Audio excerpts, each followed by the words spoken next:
ایک بار ایک صحابی نے مدینے کے حاکم کا دامن پکڑ لیا اور کہا، تم نے سنت بدل دی۔ تب کیا ہوا تھا؟ آج کی حدیث میں سنو۔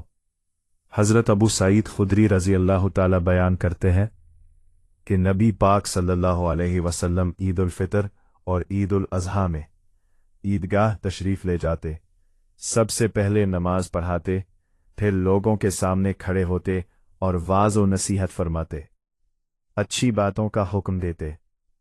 یہی نبی پاک صلی اللہ علیہ وسلم کی سنت تھی۔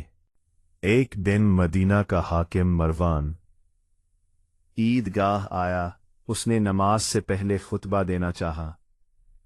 حضرت ابو سعید رضی اللہ عنہ نے اس کا دامن پکڑ لیا، لیکن وہ جھٹک کر اوپر چڑھ گیا اور نماز سے پہلے خطبہ دے دیا۔ حضرت ابو سعید رضی اللہ عنہ نے کہا، واللہ تم نے سنت بدل دی۔ مروان نے کہا، اے ابو سعید، وہ زمانہ گزر گیا۔ ابو سعید رضی اللہ عنہ نے فرمایا، بخدا جو زمانہ میں جانتا ہوں وہ اس زمانے سے بہتر ہے جو میں نہیں جانتا۔ حضرت ابو سعید رضی اللہ عنہ صحابی رسول صلی اللہ علیہ وسلم تھے۔ وہ ایک حاکم کے سامنے کھڑے ہو گئے۔ آج ہم سنت کے بارے میں کتنی پرواہ کرتے ہیں۔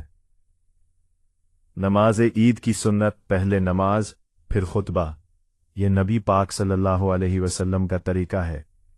اس عید میں سنت کے مطابق عید منانا۔ کمنٹ میں لکھو، سنت پر چلوں گا۔ چینل سبسکرائب کرو۔